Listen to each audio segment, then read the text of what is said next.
মেঘা থম মেরে বিছানায় বসে আছে। পাশে তার কাপড়-চোপড় ছড়িয়ে ছিটিয়ে আছে। আনসার রহমান মেঘার সামনে গম্ভীর মুখ করে চেয়ারে বসে আছে। পাশে মেঘার মামি হেনা বেগম আনসার রহমানের কাঁধে হাত রেখে দাঁড়িয়ে আছে। মেঘা ছলছল চোখে আনসার রহমানের উদ্দেশ্যে বলে উঠল, এটা তুমি কি বলছো মামা? যেটা কেন আমার বাবাকে হত্যা করতে যাবে? আর এতদিন পর বলনি কেন? আনসার রহমান গম্ভীরতা ভেঙে বলে উঠল, তুমি আরও অনেক কিছুই জানো না মেঘা, যা আমি জানি। এতদিন বলতে চাইনি তোমার কথা ভেবে, তুমি কষ্ট পাবে বলে। আর বলার মতো তেমন সুযোগও ছিল না আজকে, কারণ তুমি তোমার বাবা মার হত্যাকারীদের উদ্দেশ্য সফল করতে যাচ্ছ, তাই বলছি। মেঘা কপাল কুঁচকে বলে উঠল, উদ্দেশ্য মানে? কিসের উদ্দেশ্য? আনসার রহমান, এই যে তুমি মেহমিদকে ভালোবাসো, আর মোশাররফ হোসেনের ইচ্ছে তার ছেলের সাথেই তোমার বিয়ে দিয়ে তোমার বাবার দুই বোনের নামে যে রেখে যাওয়া সম্পত্তি আত্মসাৎ করা। মেঘা রেগে বলে উঠল, কি যা তা বলছো? এমনটা ওরা করবে কেন? গ্রামের বাড়ি জমি আমাদের কতটুকুই বা অংশ আছে, এটুকু জমি দিয়ে ওরা কি করবে? আর এমনটা হলেও আমি নিজের ইচ্ছায় তা দিয়ে দেব। আনসার রহমান খানিক মুচকি হেসে বলে উঠলেন, বোকা মেয়ে, রাজনীতির মারপ্যাঁচ তুমি বুঝবে কি করে? গ্রামের জমিতে তোমার দুই চাচার এক চাচারও অংশ নেই। তোমার চাচারা তোমার দাদার সাথে কি একটা বিশ্বাসঘাতকতা করেছে, সেই থেকে তোমার দাদা গম্ভীর হয়ে গেছে।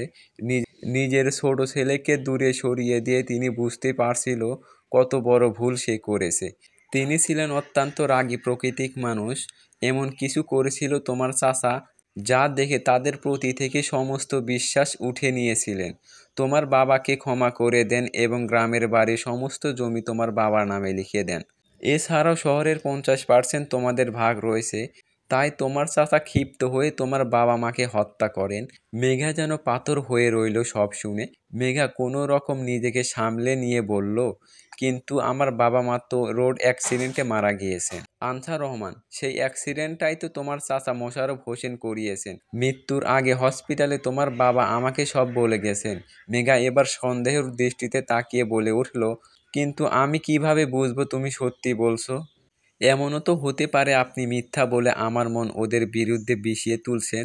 মেঘার এমন কথায় বৃদ্ধ আনসার রহমান মলিন মুখে মেঘার মুখের প্রাণে তাকিয়ে রইল এবং বলতে লাগলো, মেঘা দেখো, ওপরে আল্লাহ আছেন। আমি সেই তার কসম করে বলছি, যা বলছি তার একটা কথাও মিথ্যে নয়। এখন তুমি যদি আমাকে মিথ্যুক মনে করো, তো তোমাকে আর বাধা দিব না। দরজা খোলা আছে, তুমি চাইলেই যেতে পারো। এই বলে আনসার রহমান মেঘার ঘর থেকে বের হয়ে গেলেন। মেঘা এখন কি করবে দ্বিধায় পড়ে গেল। মাথাটা কেমন হ্যাং হয়ে আছে, কিন্তু এখান থেকে তো সে যেতে পারছে না। রাত হয়ে গেছে, এখন মাটি কি করছে কে জানে। এদিকে মাটি বাসায় এসে মেঘাকে না দেখতে পেয়ে চিন্তিত হয়ে পড়ল। ঘরে মেঘার কাপড় চোপড় না দেখতে পেরে বুঝতে পারল স্কুলে সেই হারানোর কথাই তাহলে সত্যি। কিন্তু অনু মিথ্যা বলল কেন? কি তাদের উদ্দেশ্য? মাটি রেগে মেগে ঘর থেকে বের হয়ে গেল। অনুর রুমে এগিয়ে গিয়ে এখন জবাবদিহি চাইবে কেন এমনটা করলো। এইসব ভাবতে ভাবতে অনুর রুমের সামনে আসতেই মাটি শুনতে পেল রাহিমা বেগম বললেন, মেঘার মামাকে ভয় দেখিয়ে এসেছি। যদি ওকে ওখান থেকে আমাদের বাসায় পাঠাই তবে মেঘা এবং মাটি দুই বোনকেই মেরে ফেলবো। আমার মনে হয় না এখন আনসার রহমান তার আদরের ভাগ্নিকে পাঠাবেন। তখন অনু বলল, মা, ওই লোকটা আসতে আর কতক্ষণ লাগবে? রাত তো অনেক হয়ে গেল। মাটি এতক্ষণে নিশ্চয় বুঝে গেছে আমি ওকে মিথ্যা বলেছি। রাহিমা বেগম ফোন করেছিল, আমাদের বাড়ির কাছেই এসে পড়েছে। তারপর ওই লোকটার হাতে মাটিকে তুলে দিতে পারলেই আপদ বিদায় হবে, আর আমরাও কিছু টাকা পাবো। তোমার বাবা জিজ্ঞেস করলে বলবি মেঘার সাথে মামার বাড়িতে চলে গেছে। এইসব শুনে মাটি রীতিমতো ঘাবড়ে গেল। এরা এত ভয়ঙ্কর? কান্নায় গলায় ভেঙে এলো মাটির। মেঘার কথা খুব মনে পড়ছে এখন। নিজেকে খুব অসহায় লাগছে। এখান থেকে পালাতে হবে, এই ভেবে মাটি দৌড় লাগালো। সিঁড়ি দিয়ে উঠানে আসতেই একটা লোকের সাথে ধাক্কা লেগে মাটিতে পড়ে গেল। মাটি দেখতে পেল টাই কোট পরা একজন মাঝবয়সী ভদ্রলোক। আসলেই কি লোকটি ভদ্রলোক? ভদ্রলোকটি মাটিকে দেখেই চিনতে পারল। সাথে সাথে মাটির হাত ধরে টেনে তুলল আর বলতে লাগলো, বাসায় কি কেউ নেই? এই মেয়ে তো পালাচ্ছে। ভদ্রলোকের চিৎকারে উপর থেকে রাহিমা বেগম অনু নিচে চলে এলো। মাটি হাত ছাড়ানোর জন্য জড়াজড়ি করছে। রাহিমা বেগম চোখ বড় বড় করে বলে উঠল, এই তুই পালাচ্ছিলি? মাটি ঠোঁট উল্টিয়ে কান্না করে দিল। তারপর বলতে লাগলো, চাচি ও চাচি, আমাকে তোমরা ছাইড়া দাও। চাচি তুমি আমার মায়ের মতো, তুমি যা বলবা আমি তাই শুনবো। আমাকে বাঁচাও, আমাকে বিক্রি করে দিও না তোমরা, তোমার পায়ে পড়ি। বলেই কান্নায় ভেঙে পড়ল। রাহিমা বেগম নিষ্ঠুর মানবীর ন্যায় দাঁড়িয়ে হাসতে লাগলো।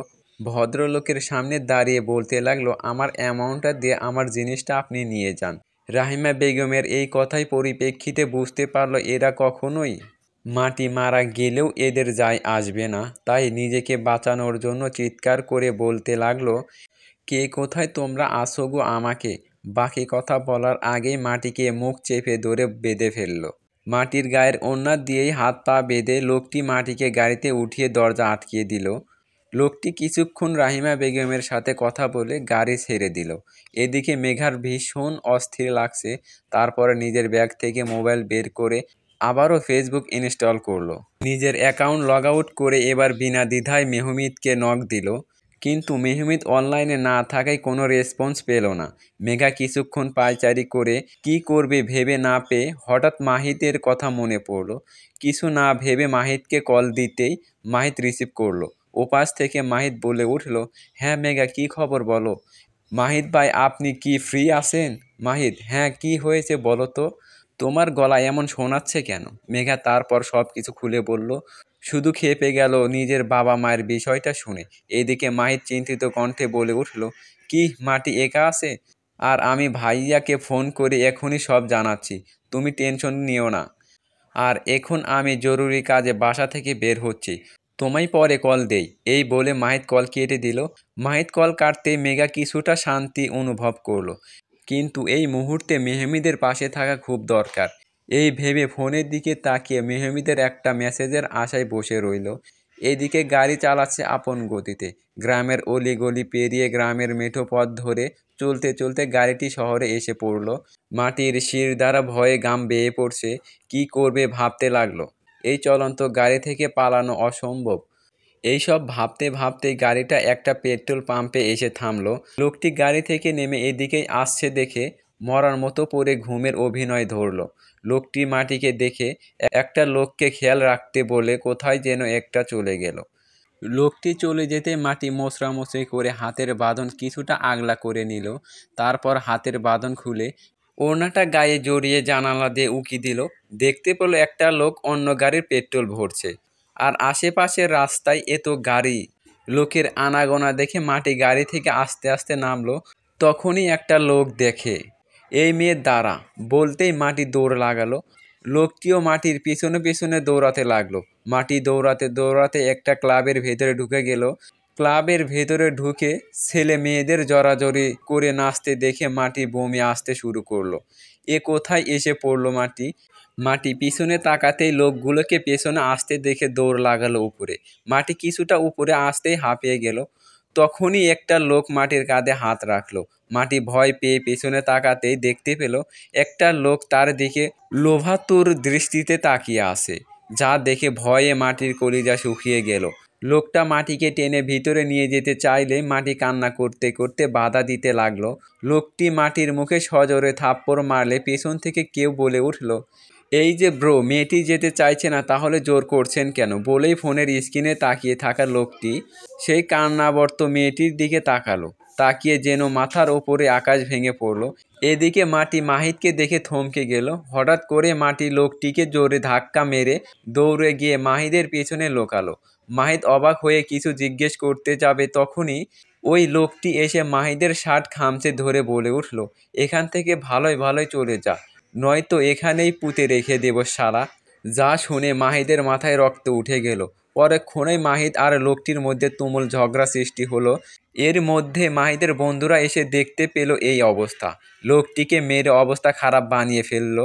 ঝামেলা আরও বাড়বে বলে মাহিদকে সেখান থেকে নিয়ে তার বন্ধুরা চলে এলো। মাহিদ মাটিকে বাইকের পেছনে বসে একটা রেস্টুরেন্টে চলে এলো।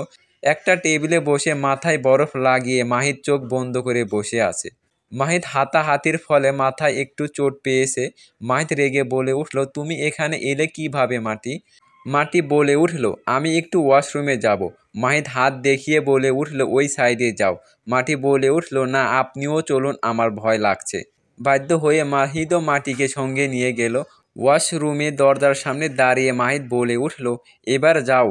মাটি কিছুক্ষণ মাহিদের দিকে তাকিয়ে তারপর ফট করে মাহিদকে জড়িয়ে ধরে কান্নায় ভেঙে পড়ল।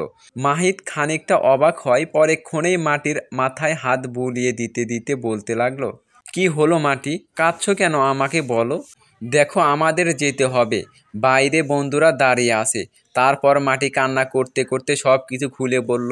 সব শুনে মাহিদ রেগে বলে উঠল, বুঝতে পারছি, আমি এখনই ভাইয়ার সাথে এই বিষয়ে কথা বলবো। তুমি না ওয়াশরুমে যাবে, যাও। মাটি নাক টানতে টানতে বলে উঠল, ওয়াশরুমে যাব না, আপনাকে জড়িয়ে ধরে কান্না করে হালকা হওয়ার জন্য এখানে এনেছি। মাহিদ মুচকি হেসে মাটিকে টেবিলে বসিয়ে নিজ হাতে বিরিয়ানি খাইয়ে দিতে লাগলো।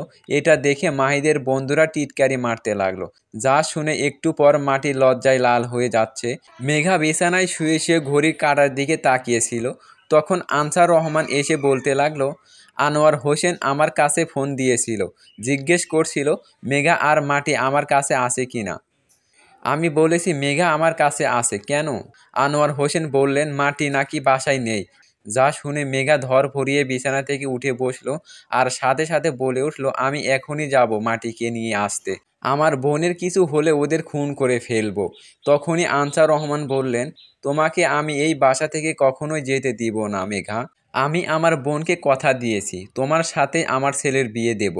কালকেই সৌরভ আসছে, ওর সাথে কালকেই তোমার কাবিন করিয়ে রাখবো। এরপর তুমি যেখানে খুশি সেখানে যেতে পারবে। যা শুনে মেঘা চমকে উঠল। মেঘার রাগে নিজের চুল ছিঁড়তে ইচ্ছে করছে। এখানে না আসলে হয়তো এত কিছু হতো না, মাটিকে এভাবে হারাতে হতো না। এখন নাকি মামাতো ভাই সৌরভকে বিয়ে করতে হবে, যাকে মেঘা কখনো দেখেনি আজ পর্যন্ত। মামার বাড়ির আবদার নাকি?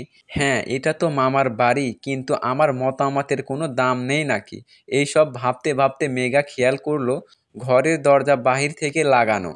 দৌড়ে দরজার কাছে গিয়ে দরজা খোলার চেষ্টা করলো, কিন্তু কোনো লাভ হলো না। আর এত রাতে মেঘা যাবে কোথায়? কিন্তু মাটিকে বাঁচাতে হলে তো এই সৌরভকে বিয়ে করতে হবে, না হলে আমাকে কোথাও ওরা যেতে দেবে না। এইসব ভাবতে ভাবতে মেঘা হঠাৎ করে মেহমিদের কথা মনে পড়লো। দেখি মেহমিদ আমার টেক্সটের রিপ্লাই দিয়েছে কিনা। এই ভেবে মেঘা বিছানার কাছে যেতেই মেঘার মোবাইল খুঁজে না পেয়ে পুরো বিছানা অগোছালো করে ফেললো। তাহলে কি তার মামা ফোনটা নিয়ে গেছে? ভাবতেই দেয়ালে পিঠ ঠেকিয়ে ফ্লোরে বসে পড়লো মেঘা। এ কোথায় ফেসে গেল। এখন মাটি কোথায় আছে, কি করছে সেটাও মেঘা জানে না। এখন কি বাধ্য হয়ে সে সৌরভকে বিয়ে করতে হবে? এইসব ভাবতে ভাবতে মেঘা ফ্লোরে হাঁটুর ওপর মাথা ঠেকিয়ে কান্না করতে লাগলো। রাত 11টা। একটা ব্রিজের কাছে এসে বাইক থামালো মাহিদ। মাটি দু হাত মেলে মুক্ত বাতাসের শান্তি নিঃশ্বাস নিতে লাগলো। এত রাতে এভাবে মানুষের আনাগোনা, প্রতিটা বড় বড় বিল্ডিংয়ের লাইট, গাড়ির জ্যাম দেখে অবাক হলো মাটি। সে তো গ্রামের বাইরের জগৎটাকে এভাবে দেখেনি। আজ তার সাথে যা হচ্ছিল ভাবতেই ভয়ে গলা শুকিয়ে আসছে। ভাগ্য সহায় ছিল তাই তো বড় বাচ্চা বেঁচে গেছে। তখনই মাটি মাহিদের কিছু কথা শুনে থমকে গেল। মাহিদ ফোনে বলছে, ভাইয়া তোমাকে কতগুলো কল দিয়েছি, তুমি ধরোনি কেন? জানো কি হয়েছে এদিকে? ওপাশ থেকে মাহিদ রাগান্বিত কণ্ঠে বলে উঠল, মাহিদ আমি একটা বিজনেসের মিটিংয়ে ছিলাম তাই কল ধরতে পারিনি। তোকে যে মেঘার সমস্ত খবরাখবর দিতে বলেছি দিয়েছিস? ও আমাকে টেক্সট করেছিল, কিন্তু তখন আমি বিজি ছিলাম। ওর নাম্বারটা দে তো। আর গুড নিউজ, আমাদের অফিসিয়ালি কার্যক্রম সব শেষ, আমি খুব শীঘ্রই ফিরছি। মাহিদ, যত তাড়াতাড়ি পারো চলে আসো। মেঘাকে নাকি তার মামাতো ভাই কি যেন নাম বলল। ও হ্যাঁ, সৌরভ, তার সাথে তার মামা বিয়ে ফিক্সড করে রেখেছে। আর কাকিয়া জানো আজকে কি করেছে? তারপর মাটি সব কাহিনী খুলে বলল। মেহমেদ সব শুনে ভ্রু কুঁচকে বলে উঠল, তাই নাকি? আমি 2 দিনে চলে আসতে না আসতেই এত কিছু হয়ে গেছে। আচ্ছা ঠিক আছে, তুই মাটিকে আর ওই বাড়িতে পাঠাস না, ওইটা ওর জন্য নিরাপদ নয়। আর বাকিটা আমি দেখে নিচ্ছি। এই বলে মেহমিদ কল কেটে দিল।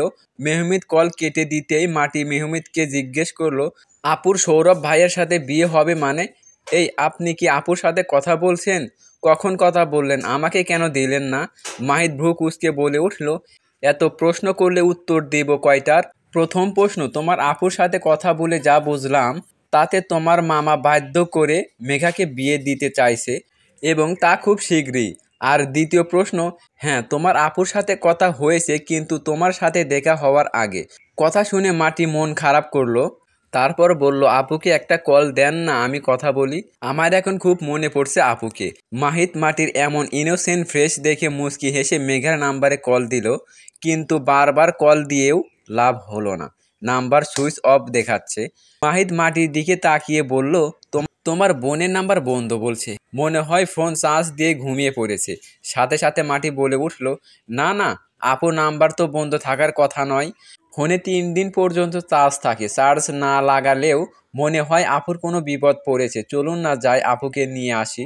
এই বলে মাটি মাহিদের হাত ধরে টানতে লাগলো। মাহিদ মাটির এমন বাচ্চামো দেখে হেসে ফেললো। মাহিদ হাসতে হাসতে বলতে লাগলো, হ্যাঁ যাবো তো, কিন্তু তোমার মামার বাড়ি কোথায় জানো তো? সাথে সাথে মাটি দাঁড়িয়ে পড়লো আর বলতে লাগলো, না তো, একবার অনেক পিছিয়ে থাকতে গিয়েছিলাম কিন্তু এখন মনে পড়ছে না। বলে গালে হাত দিয়ে মাটি ভাবতে লাগলো। মাহিদ গাল টেনে দিয়ে বলে উঠল, হয়েছে, আর ভাবতে হবে না, ভাইয়া বলেছে বাকিটা দেখে নেবে, সো নো টেনশন, এখন এখান থেকে চলো। বলে মাহিদ বাইকে উঠে বসে মনে মনে হাসতে লাগলো। মাটি খুশিতে গোলগোলা হয়ে বলে উঠল, তাহলে তো মাহিদ ভাইয়া আসলে কোনো কথাই নেই। এই বলে মাহিদের বাইকের পেছনে উঠে বসলো। বাইক চলতে লাগলো আপন গতিতে। তখনই মাটি বলে উঠল, আপনি জানেন আপু না মেহমুদ ভাইয়াকে অনেক ভালোবাসে। আচ্ছা, তোমাকে মেঘা বলেছে? মাটি, বলবে কেন, আমি তো দেখেছি। মাহিদ, আচ্ছা তাই, ভালোবাসা দেখাও যায়? বলে হেসে দিল মাহিদ। মাটি মন্ত্রমুগ্ধের মতো তাকিয়ে থেকে বলে উঠল, আপনি জানেন আপনার হাসিটাও কত সুন্দর, এটা তো দেখা যায়। সাথে সাথে মাহিদ হাসি থামিয়ে ভ্রু উঁচু করে বলল, খবরদার, আমার কিন্তু পিচ্ছে একটা কিউট বউ আছে, এইসব আর কখনোই বলবে না। সাথে সাথে মাটি রেগে গেল। রাগ করে মাহিদের কাঁধ থেকে হাতটা সরাতেই মাহিদ জোরে ব্রেক কষালো। মাটি কিছু বলতেই যাবে তার আগে মাহিদ বলে উঠল, বাসায় চলে এসেছি, এখন ভিতরে চলো। এরপর মাহিদ মাটিকে ভিতরে নিয়ে যেতেই সাহিলা বেগম অবাক হলেন। এতক্ষণ মাহিদের জন্য খাবার টেবিলে বসে অপেক্ষা করছিল। মাটিকে দেখে সাহিলা বেগম বলে উঠল, ও মা মাটি, তুমি? মেঘা কোথায়? কিরে মাহিদ, মাটিকে নিয়ে আসবি, আগে বললি না? তাহলে তো অনেক কিছু রান্না করে রাখতাম। মাহিদ, পরে বলবো সব, মাটিকে এবার ওর রুমটা দেখিয়ে দাও, আমি ফ্রেশ হয়ে আসি। এই বলে মাহিদ চলে গেল। মাটিও ফ্রেশ হতে চলে গেল তার জন্য নির্ধারিত পক্ষে। একটু পর ফ্রেশ হয়ে এসে মাহিদ দেখতে পেল মাটি সাহেলা বেগমের একটা শাড়ি পরেছে। দেখে তো মাহিদের চোখ কপালে, পুরো পুতুলের মতো দেখাচ্ছে। এখানে কোনো জামা কাপড় নেই বিধায় সাহেলা বেগম নিজের শাড়ি নিজ হাতে মাটিকে পরিয়ে দিয়েছে। এই প্রথমবারের মতো শাড়ি পরায় লজ্জায় পাচ্ছে মাটি। মাহিদ নিচে এসে চেয়ার টেনে বসলো। সাহেলা বেগম বললেন, এবার বল কি হয়েছে। তারপর মাহিদ সাহেলা বেগমকে সব কিছু খুলে বলল। সব শুনে কিছুক্ষণ গম্ভীর থেকে সাহেলা বেগম বললেন, ঠিক আছে, মাটি আজকে থেকে এখানেই থাকবে, কালকে ওর জন্য কিছু কাপড় চোপড় কিনে নিয়ে আসবি, আর আমি ওর স্কুল থেকে ট্রান্সফার করার ব্যবস্থা করছি। আমি আগে এটা করিনি কারণ সে মানিয়ে নিতে পারবে কি না সেটা নিয়ে মনে একটু দ্বিধা ছিল। এখন যেহেতু পরিস্থিতি বেগতিক, সেটা সামলানোর উপায়ও আমার আছে। মাটি সাহেলা বেগমকে জড়িয়ে ধরে কান্না করতে লাগলো। সাহেলা বেগম মাটির মাথায় হাত বুলিয়ে দিয়ে সান্ত্বনা দিল।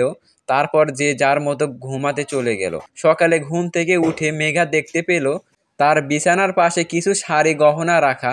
মেঘা এসব দেখে চিন্তা করতে লাগলো, এগুলো এখানে কে রাখলো। তখনই সকালে নাস্তা হাতে নিয়ে তার মামি হেনা বেগম তার রুমে প্রবেশ করলেন। হেনা বেগম বললেন, ঘুম ভাঙলো এতক্ষণে তোমার মেঘা? নাও, খেয়ে নাও, খেয়ে রেডি হয়ে নাও। মেঘা কপাল কুঁচকে বলে উঠল, রেডি হব মানে? আর এই এত সব শাড়ি গহনা কিসের? হেনা বেগম বললেন, কিসের মানে তুমি জানো না? তোমার মামা না বললো আজকে তোমার কাবিন করিয়ে রাখবেন? মেঘা উত্তেজিত হয়ে বলে উঠল, সৌরভ, মানে উনি কি এসে পড়েছেন? হেনা বেগম, হ্যাঁ, সেই কখন ভোর রাতে।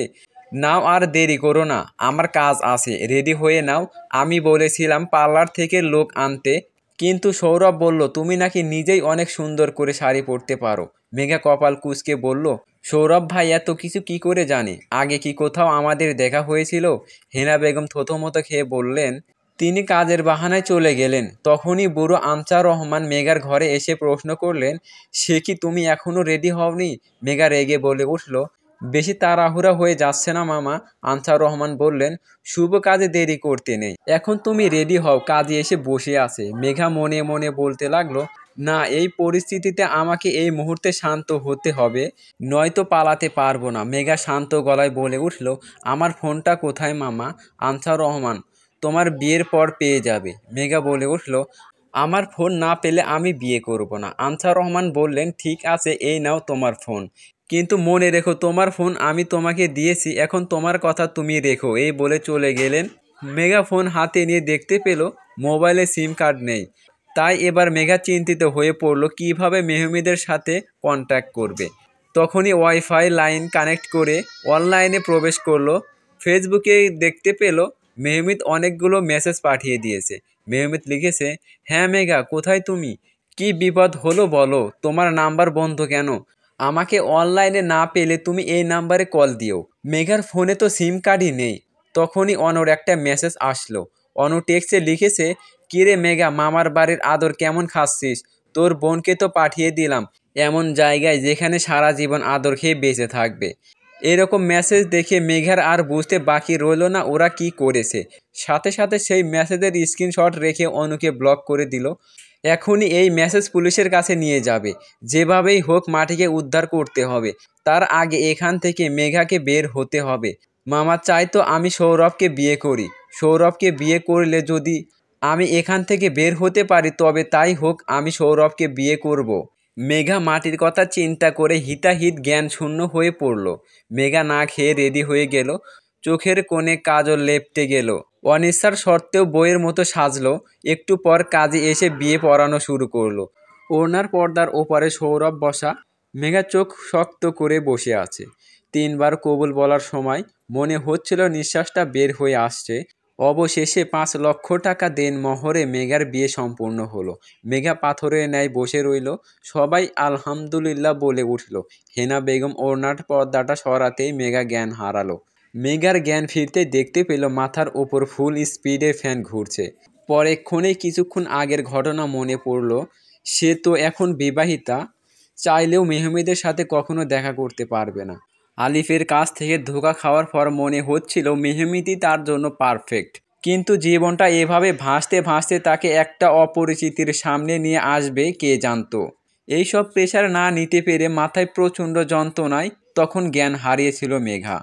তখনই পাশ থেকে কেউ পুরুষালী কণ্ঠ বলে উঠল, মিস মেঘা, আপনি কি ঠিক আছেন? জীবনে দেখিনি কারো বিয়ে হলে এভাবে জ্ঞান হারায়। মেঘা বুঝতে পারল এটা সৌরভ, কিন্তু তৎক্ষণাৎ বুকের ভেতর মোচড় দিয়ে উঠল।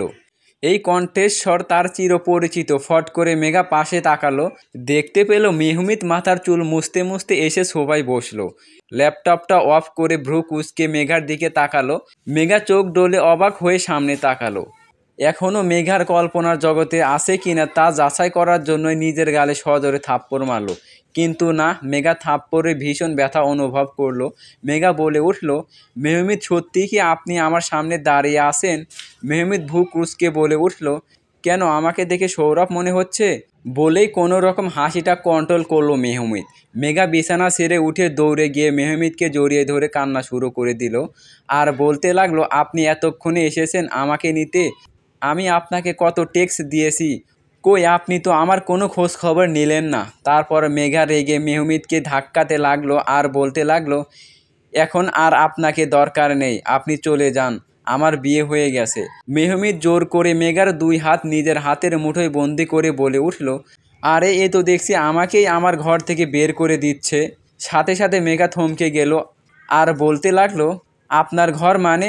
কি যাতা বলছেন? মেহমিদ বলে উঠল, জি, ঠিক শুনতে পেরেছেন, আমি মেহমিদ, আমি সৌরভ। মেঘা এটা শুনে যেন আকাশ থেকে পড়ল। সাথে সাথে বলে উঠল, আপনি মিথ্যা বলছেন তাই না? আপনি সৌরভ হতে যাবেন কেন? সৌরভ তো আমার মামাতো ভাই। মেহমিদ বলে উঠল, দাঁড়াও, সব ক্লিয়ার করছি আমি। এই বলে মেহমিদ আনসার রহমানকে ডাক দিল, বাবা একটু এদিকে আসো তো। মেঘার জ্ঞান ফিরেছে। আনসার রহমান তাড়াতাড়ি করে ঘরে প্রবেশ করলেন আর বলতে লাগলেন, কই মেঘার জ্ঞান ফিরেছে? দেখলি তো তোর জন্য মেয়েটার কি অবস্থা হলো। মেঘা এভাবে এদের স্বাভাবিক পরিবার সুভল কথা বলতে দেখে কপাল কুঁচকে বলে উঠল, মামা, তুমি মেহমিদকে চেনো আর ওর সাথে আমাকে বিয়ে দিলে? সৌরভ তো আমার ছেলে। মেহমিদ কি করে তোমার ছেলে হয়? আনসার রহমান থতমত খেয়ে বলতে লাগলেন, আসলে তোমাকে আরও আগেই জানানো উচিত ছিল, কিন্তু মেহমিদ তখন জানাতে নিষেধ করেছে। তোমাকে সেখান থেকে বের করার জন্যই এত প্ল্যান করেছিল মেহমিদ। তখনই মেহমিদ বলে উঠল, আমি তোমাকে সব বলছি মেঘা, তুমি মন দিয়ে শোনো। তুমি কি একবার ভেবে দেখেছো তোমার বাবার বংশের অনুযায়ী, সেই বংশের রীতি অনুযায়ী যার আগে পুত্র সন্তান হবে তাকে বেশি সম্পদ দেওয়া হবে। সেই হিসাবে মোশাররফ হোসেনের বেশি সম্পত্তি পাওয়ার কথা। সেখানে আমি ছিলাম মোশাররফ হোসেনের প্রথম ছেলে সন্তান, কিন্তু সেই নিয়ম কেন ভঙ্গ করে তোমার বাবাকে কেন বেশি সম্পত্তি দেওয়া হলো জানো? মেঘা মাথা নাড়িয়ে বলল, শুনেছি আমার দুই চাচা দাদা মশাইয়ের সাথে বিশ্বাসঘাতকতা করেছে, তাই আমার বাবাকে বেশি সম্পত্তির অধিকারী বানিয়েছে। কি সেই বিশ্বাসঘাতকতা শুনবে না? মোশাররফ হোসেনের পালিত সন্তান আমি। যখন সেটা তোমার দাদা মশাই জানতে পারে যে সম্পত্তির লোভে ছেলে সন্তান দত্তক এনেছে, তখন তিনি রাগের ক্ষোভে তোমার বাবাকে বেশি সম্পত্তির উত্তরাধিকারী বানিয়েছে। আর আমার আসল বাবা হচ্ছেন এই আনসার রহমান। কিভাবে আমি তোমাকে খুলে বলছি। ফ্ল্যাশব্যাক। আব্রাহাম হোসেন ছিলেন তোমার দাদা। আব্রাহামের বাবা ছিলেন জমিদার। সেই বংশের রীতি অনুযায়ী যার আগে পুত্র সন্তান হবে সেই হবে বেশি সম্পত্তির অধিকার। আব্রাহাম হোসেনের 3 ছেলে, মোশাররফ, আনোয়ার আর শাহিন। 3 ছেলেই ছিল প্রতিষ্ঠিত। শাহিন বাকিদের থেকে পড়াশোনায় ভালো ছিল এবং অনেক পড়াশোনা করে শহরে নিজের চেষ্টায় বড় বিজনেস দাঁড় করায়। সেই বিজনেসের অংশীদার ছিলেন মোশাররফ হোসেনও। তখন মোশাররফ হোসেন ও আনোয়ার হোসেন ছিল বিবাহিতা। সাহেলা বেগম তখন অন্তঃসত্ত্বা ছিলেন এবং 3 মাসের পর রাহিমা বেগম অন্তঃসত্ত্বা হলো। মোশাররফ হোসেনের মনে ভয় ছিল, যদি তার মেয়ে সন্তান হয় আবার আনোয়ার হোসেনের ছেলে সন্তান হয়। এই ভয় নিয়ে 6 মাস পর আলট্রাসাউন্ড করার পর তিনি দেখতে পেলেন তার ছেলে সন্তান হবে এবং আনোয়ার হোসেনের মেয়ে। সেদিন আনোয়ার হোসেন মনমরা ছিলেন আর মোশাররফ হোসেন বাসায় ঘোষণা করে দেন তার ছেলে হবে। সেই খুশিতে সাহেলা বেগমের যেন যত্ন চিকিৎসার কোনো ত্রুটি না হয় সেই জন্য শহরে চলে যান। আর ঠিক তখনই শাহিন তার ভালোবাসাকে বিয়ের কথা জানালে আব্রাহাম হোসেন আপত্তি করে। কেননা মেঘার মায়ের বাবা মা কেউ বেঁচে ছিল না। ভাইয়ের আদরে ভাইয়ের সংসারে বেড়ে ওঠা তার পরিবার মেনে না নেওয়ায় শাহিন পালিয়ে বিয়ে করে বাসায় মেঘার মাকে নিয়ে আসেন।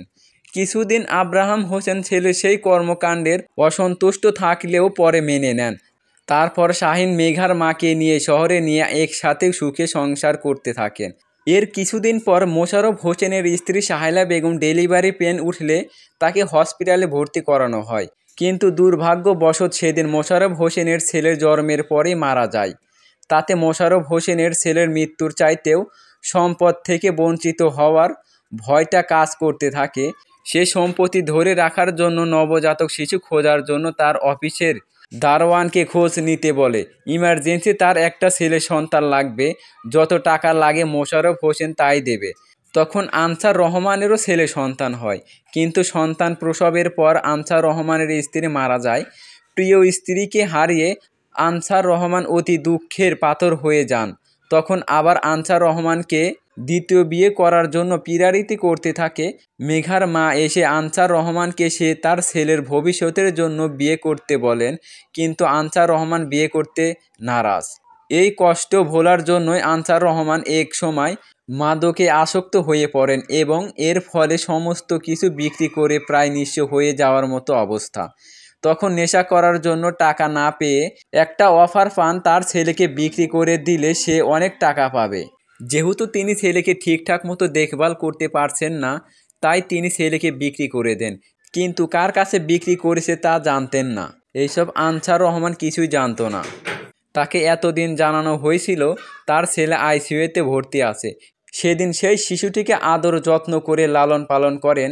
এরপরই মাহিদ আসে সাহেলা বেগমের কোল আলো করে। এর 5 বছর পর শাহিনের 2টি মেয়ে হয়, মেঘা আর মাটি। মেঘার যখন 3 বছরের, মাটি তখন কোলে। এর মধ্যেই কোনোভাবেই আব্রাহাম হোসেন জানতে পারেন তার বড় ছেলে সম্পত্তির জন্য বাচ্চা দত্তক নিয়েছে, আর মেজো ছেলে এই সম্পত্তি প্রতি বছরের ফলন বিক্রি করে টাকা নিজের কূটনৈতিক বুদ্ধি দিয়ে টাকা সেখান থেকে নিজের জন্য খরচ করে ফেলছে। এর ফলে আব্রাহাম হোসেন সেই রীতি ভঙ্গ করে শাহিনকে অধিক সম্পত্তির অধিকারী বানায়। যে হিংসা বশবর্তী হয়ে মোশাররফ হোসেন অ্যাক্সিডেন্ট করিয়ে মেঘার বাবাকে হত্যার পরিকল্পনা করে। মেঘার মা অ্যাক্সিডেন্ট ঘটনার স্থলে মারা যান আর শাহিনকে হসপিটালে ভর্তি করায়। আনসার সেই খবর শুনে দৌড়ে ছুটে যান দেখতে। বোনের মৃতদেহ দেখে কান্নায় ভেঙে পড়েন। তারপর শাহিনের কাছে জানতে চাইলে শাহিন আনসার রহমানকে সব কিছু খুলে বলেন এবং 5 দিনের চিকিৎসাধীন অবস্থায় থেকে তিনি মারা যান। বর্তমান সব শুনে মেঘার চোখে দিয়ে গড়িয়ে পানি পড়ছে। মেঘা কান্না ভেজায় গলায় বলে উঠল, তারপর আপনি কিভাবে এত কিছু জানতে পারেন আর মামাকে কিভাবে খুঁজে পেলেন? তারপর আনসার রহমান বলতে লাগলেন, নিজের আদরের কলিজার টুকরা বোন মারা যাওয়ার পর নেশা ছেড়ে দিয়েছি এবং নিজের করা ভুলগুলো বুঝতে পারি। সেদিন থেকে নিজের ছেলের খোঁজ করতে লাগলাম। সেই দারোয়ানকে ধরে জিজ্ঞেস করি আমার ছেলেকে কোথায় বিক্রি করেছে। সেদিন জানতে পারি আর কোথাও না, আমার বোনের হত্যাকারী মোশাররফ হোসেনই আমার ছেলেকে দত্তক নিয়েছে। আইনত অধিকার না থাকায় আমি আমার ছেলের অধিকার ধরতে পারতাম না, কিন্তু আমি দূর থেকে ঠিকই মেহমিদকে দেখতাম এবং ফলো করতাম। তখন মেহমিদ আনসার রহমানকে থামিয়ে দিয়ে বলতে লাগলো, আমি ছোটবেলা থেকেই রহস্যের উদ্ঘাটন করতে ভালোবাসি এবং পুলিশ হতে চেয়েছিলাম। কিন্তু একদিন আমার ভাই মাহিদের অতিরিক্ত পেট ব্যথা শুরু হয়। তাকে হসপিটালে নেওয়া হয়। ডাক্তার বলল মাহিদের অ্যাপেন্ডিসাইটিস, পেট ব্যথা, তাই তাকে সেদিন অপারেশন করা হয়। অপারেশন করার ফলে রক্তের প্রয়োজন হয়, তাই আমাদের ব্লাড টেস্ট করা হয়। সেদিন জানতে পারি আমার বাবা মা ভাই বোন সবার রক্তের গ্রুপ এ পজিটিভ, কিন্তু আমার ও পজিটিভ। সেদিন থেকে আমার মনে সন্দেহর দানা বাঁধে আর আমার পেছনে একটা লোককে ফলো করতে দেখি প্রায়। সেটা আর কেউ নয়, উনি আমার বাবা আনসার রহমান। ওনার কাছ থেকে সব শুনি এবং ওনার সাথে আমার ডিএনএ টেস্ট ম্যাচ করাই। আমি শিওর হই। এরপর থেকে প্রায় ওনার কাছে আসি, ওনার খোঁজ খবর নেই। সব শুনে মেঘা রেগে গেল আর বলতে লাগলো, আপনি আমাকে আগে বলেননি কেন? বলেই মেঘা মেহমিদের সাথে ঝগড়া শুরু করলো। আনসার রহমান সেই ফাঁকে হাসতে হাসতে চলে গেল। আনসার রহমান চলে যেতেই মেহমিদ দরজা লাগিয়ে দিল। তারপর ভ্রু কুঁচকে বলে, আগে জানলে কি হতো? মেঘা কিছু বলতে গিয়েও থেমে গেল। এখন মেঘার লজ্জা লাগছে ভীষণ। এরপর মেঘা বলে উঠল, জানেন আমার লাইফের বেস্ট মুহূর্ত এই সময়টা। আমি যে কি পরিমাণে সারপ্রাইজ হয়েছি। মেহমিদ বলে উঠল, সারপ্রাইজ দিতেই তো ইচ্ছে করে যোগাযোগ করিনি, আর জোর করে বিয়ে করার মজাটাই আলাদা। আর মাঠে কি নিয়ে ভাববে না, ও সেফ জায়গায় আছে মাহিদের কাছে। মেঘা যেন এবার কিছুটা শান্তি অনুভব করলো, কিন্তু তারপরেই জিজ্ঞেস করলো, কিন্তু মাটি কিভাবে মাহিদের কাছে গেল? আর অনু আমাকে মেসেজে এইসব কি বলল? তারপর মেহমিদ মেঘাকে সব কিছু খুলে বলল। এইসব শুনে মেঘা রেগে বলে উঠল, চলুন এখনই ওদের পুলিশে ধরিয়ে দেব। সাথে সাথে মেহমিদ আটকে বলে উঠল, এখনই না, ওদের উচিত শাস্তি দেব। তারপর এখন যাও, খেয়ে নাও, এরপর পড়তে বসো। বলেই মেহমিদ ছাদটা পরে বাইরে চলে গেল। মেঘার এখন কিছুটা হালকা লাগছে, সাথে শান্তিও লাগছে। ড্রয়ার থেকে কাপড় বের করে ওয়াশরুমে চলে গেল লম্বা একটা শাওয়ার নিতে। মেঘা শাওয়ার নিয়ে এসে লাগেজ থেকে নীল রঙের একটি শাড়ি বাছাই করে পরল। মেহমিদ এর মাঝে ফোন দিয়ে মেঘাকে বলল রেডি হয়ে থাকতে, কেননা আজকেই মেহমিদের বাসায় এখনই রওনা হবে। মেঘাকে সাহেলা বেগম বউ হিসাবে দেখে কেমন রিয়েক্ট করবে জানা নেই মেঘার। ওদের মুখোমুখি হলে বুঝতে পারবে। তবে ঢাকায় যাওয়ার আগে কিছু মানুষের মুখোমুখি হয়ে যাবে আজ। এই সব ভাবতে ভাবতেই গাড়ির হর্নের শব্দ ভেসে এলো মেঘার কানে। মেঘা দ্রুত লাগেজের চেন লাগিয়ে ঘর থেকে বের হয়ে এলো। আনসার রহমান মেহমিদকে বুকে জড়িয়ে ধরে রেখেছেন আর বলছেন, ভালো থাকিস বাবা, আমার অভাগী ভাগ্নিটার খেয়াল রাখিস। মেহমিদ আনসার রহমানকে জড়িয়ে ধরেই মেঘার দিকে তাকাতেই যেন থমকে গেল। নীল রঙের শাড়িতে যেন মেঘাকে দেখে মনে হচ্ছে আসমান থেকে নীল পরি জমিনে নেমে এলো। মেঘা আসতেই মেঘার মামা মামি মেঘাকে আদর করে কপালে চুমু এঁকে দিয়ে বিদায় জানালো। মেঘা গাড়িতে উঠতেই মেহমিদ গাড়ি স্টার্ট দিয়ে রওনা দিল। গাড়িতে মেহমিদের পাশাপাশি বসে কিছুটা লজ্জা লাগছে। কই আগে তো এমন হয়নি, এখন কি তার বউ বলে এমন হচ্ছে? মেহমিদ আর চোখে মেঘার দিকে তাকাতেই দেখতে পেল মেঘাও গালে হাত দিয়ে মেহমিদের দিকে তাকালো। দুজনেই চোখাচোখি হতেই দুজনের চোখ সরিয়ে নিল। মেঘা মেহমিদের দিকে তাকিয়ে দেখতে পেল মেহমিদ মুচকি মুচকি হাসছে। মেহমিদ বলে উঠল, আজকে কিন্তু আমাদের বাসর রাত। কি ফুল দিয়ে সাজানো যায় বলো তো? এবার মনে হয় মেঘার দম বন্ধ হয়ে যাওয়ার উপক্রম। ইস, এত লজ্জা লাগছে কেন? তখন পাশ থেকে মেহমিদ বলে উঠল, হয়েছে, আর এত লজ্জা পেতে হবে না। এমনিতেই তো সুন্দরী, লজ্জা পেলে তো লাগে আরও মায়াবতী। মেঘা, তুমি কি জানো তুমি কতটা মায়াবতী? এতটা মায়ার জালে আমাকে না ফাঁসালেও পারতে। সেদিন তোমায় অন্ধকারে মোমবাতি হাতে নিয়ে দেখেছি। বিশ্বাস করো, ওই দিন তোমার ওই মায়াবী ফেসটা দেখে আমি বরফের মতো জমে গেছি। না চাইলেও তোমার প্রতি আমার এক বিশেষ মায়া কাজ করতো। দিনের পর দিন তোমার সরলতা, নিষ্পাপ চেহারা আমাকে ঘায়েল করতো। যেই দিন আমাকে মেসেজ করে বললে আই লাভ ইউ মেহমিদ ভাই, আমি সেই দিনই বুঝতে পারছিলাম তোমার আইডি। আর তখনই মনে মনে ভাবছিলাম, না, এবার বিয়েটা করেই ফেলতে হচ্ছে। এতক্ষণ হাঁ করে মেঘার সবটাই শুনছিল। শেষ কথাটা শুনে লজ্জায় শেষ। মেঘা আমতো আমতো করে বলে উঠল, আমি বলিনি, মাটি ওই ফাজলামিটা করেছে। মেহমিদ চোখ থেকে সানগ্লাসটা খুলে বলে উঠল, সেটা তো আমি জানি। তাই তো যাচ্ছি ওর 12টা বাজাতে। আর ওকে বিশেষ একটা থ্যাঙ্কস দেওয়া যায় কেননা ও তোমার মনের কথা সব আমাকে বলে দিয়েছে। মেঘা ধর ফুরিয়ে উঠে বসলো আর বলতে লাগলো, মাটি আর কি বলছে? মেহমিদ হাসতে হাসতে বলে উঠল, ওই সবই, আলিফ যে আপনার এক্স বলেই মেঘাকে চোখ মারলো। মেঘার তো অবস্থা টাইট, আজকে মাটিকে সামনে পেলে মেরেই ফেলবে। বলতে বলতে সামনে একটা মোড় আসলো। মেঘা বলে উঠল, এই মোড় ঘুরান। মেহমিদ ড্রাইভ করতে করতে বলে উঠল, কোনো সমস্যা মেঘা? মেঘা বলে উঠল, আমি বাড়ি যাব, আমার কিছু হিসাব মেলানোর বাকি আছে। মেহমিদ বুঝতে পেরে মেঘার কথায় গাড়ি ঘুরিয়ে নিল, রওনা দিল গ্রামের বাড়ি। কিছুক্ষণ পর মেঘা সেই বাড়িটির সামনে চলে এলো, যেখানে দিনের পর দিন অত্যাচার নির্যাতন সহ্য করতে থেকে নেমে গেট পেরিয়ে বাড়ির ভেতরে প্রবেশ করলো আর স্মৃতিচারণ করতে লাগলো পুরনো দিনগুলো। উঠানে পায়ের ওপর পা তুলে লেল পালিশ লাগাচ্ছিল অনু। মেঘাকে সামনে দেখে কিছুটা চমকালো, তারপর শয়তানি হাসি দিয়ে বলে উঠল, কেমন আছিস মেঘা? তোর বর সৌরভ কেমন আছে? ভালো আছিস তোরা? খুব তো চেয়েছিলি মেহমিদকে দূরে সরাতে, এখন দেখ তোর থেকে কতজনকে দূরে সরিয়ে দিলাম। এটা বলতে দেরি অনুর গালে মেঘা সজোরে একটা থাপ্পড় মারতে দেরি করলো না। ততক্ষণে মেহমিদ এসে মেঘার পাশে দাঁড়ালো।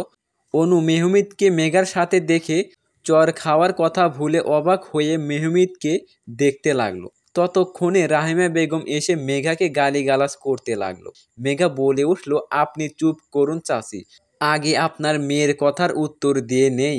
এই যে মিস অনু, আপনাকে আপু বলতে আমার ঘৃণা লাগছে, তাই নাম ধরেই সম্বোধন করছি। প্রথমত, আমার থেকে আপনি কাউকে দূরে সরাতে পারেননি। এক সৌরভী মেহমিদ, যার সাথে আমার বিয়ে হয়েছে, সে মেহমিদই ছিল। 2, আমার বোন আমার কাছেই আছে, ঢাকায় ওর স্কুল থেকে ট্রান্সফারের ব্যবস্থা করেছে জেঠি। সো আপনি ব্যর্থ মিস অনু, কাউকে আমার থেকে দূরে সরাতে পারেননি। সব শুনে ওদের চোখ ছানাবড়া।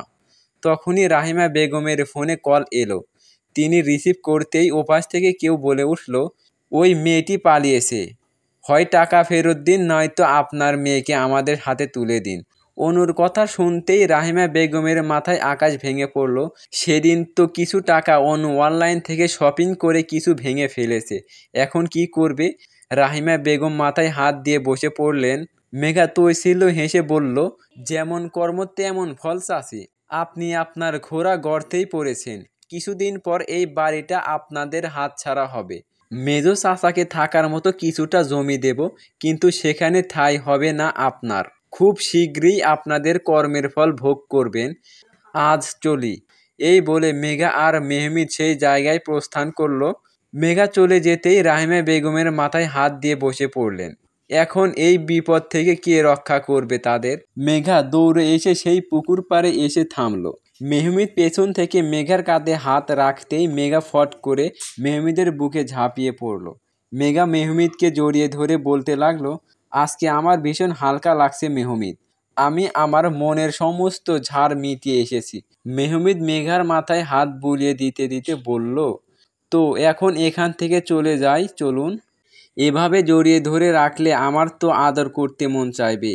এই আদরগুলো তো আমি বাসরাতের জন্য জমিয়ে রেখেছি। সাথে সাথে মেঘার চোখ বড় বড় করে মেহমেদের দিকে তাকালো। মেঘা সাথে সাথে মেহমিদকে ছেড়ে দিয়ে বলে উঠল, দিন দিন আপনি অসভ্য হয়ে যাচ্ছেন। মেহমিদ ভ্রু কুঁচকে বলে উঠল, হয়েছে, নিজের বেলায় সভ্যতামি আমি বুঝি, এবার বাড়িতে চলেন।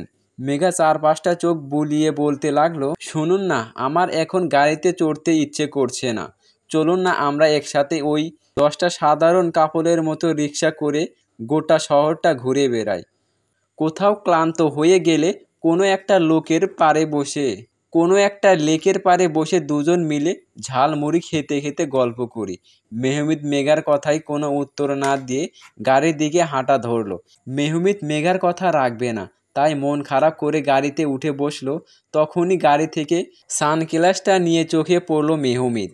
প্যান্টের পকেট থেকে মোবাইলটা বের করে কার কাছে যেন ফোন করে বলল, করিম চাচা, আমি আপনাকে লোকেশন পাঠিয়ে দিচ্ছি, আপনি ওখান থেকে গাড়িটা নিয়ে যান কেমন, আমি রাখিলের কাছে চাবিটা দিয়ে যাচ্ছি।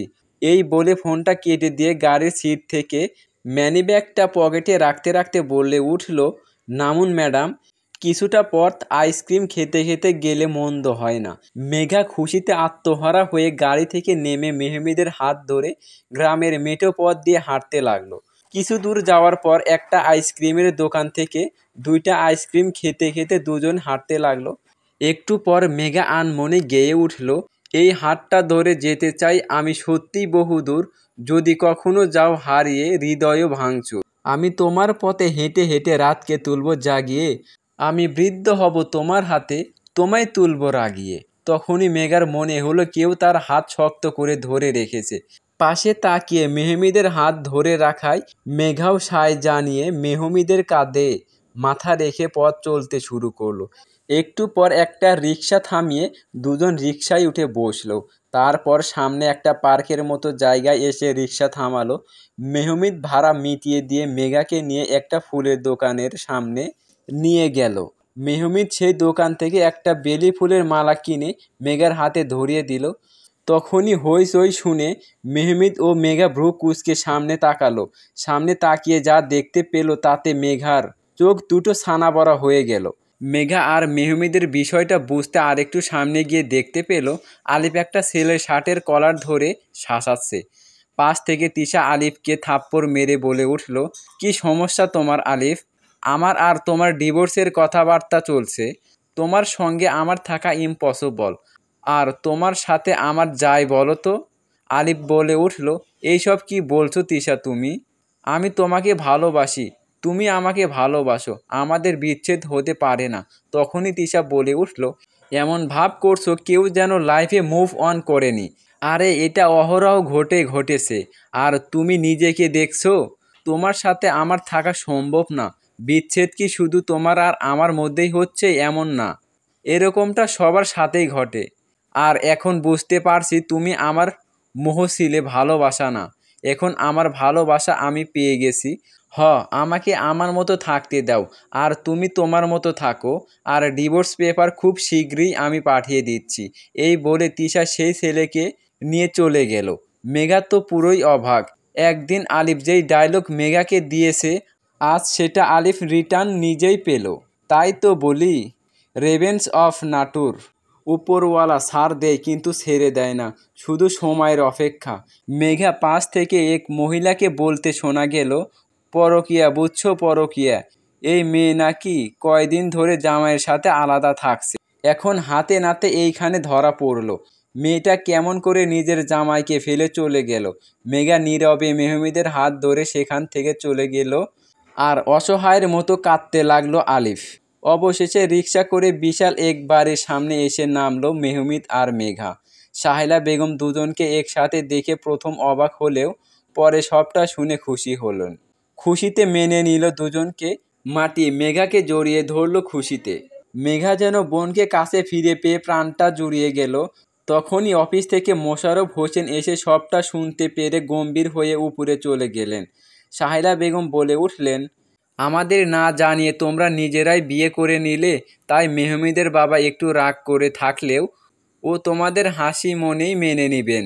এই সব রাগ অভিমান থাকে না উনার। মেঘা বলে উঠল, বুঝতে পেরেছি জেঠিমা, আমি জ্যাঠার জন্য ঠান্ডা শরবত নিয়ে যাই। সাহেলা বেগম, যাবি তো যা, জেঠা জেঠি এইসব আর ডাকা চলবে না, এখন মা বাবা বলে ডাকতে হবে, ঠিক আছে? মেঘা ঠিক আছে বলেই উপরে চলে গেল।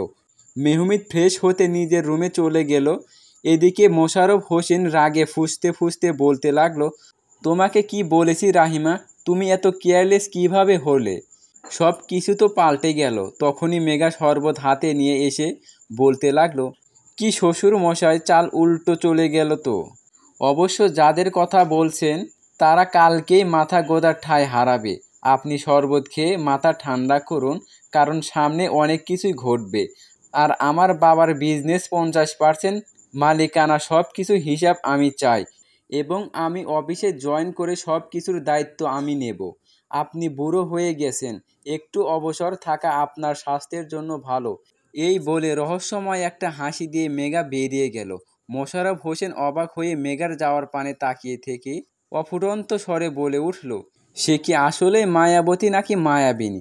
গল্পটা এখানেই শেষ হলো। সো ভুল হলে ক্ষমার দৃষ্টিতে দেখবেন।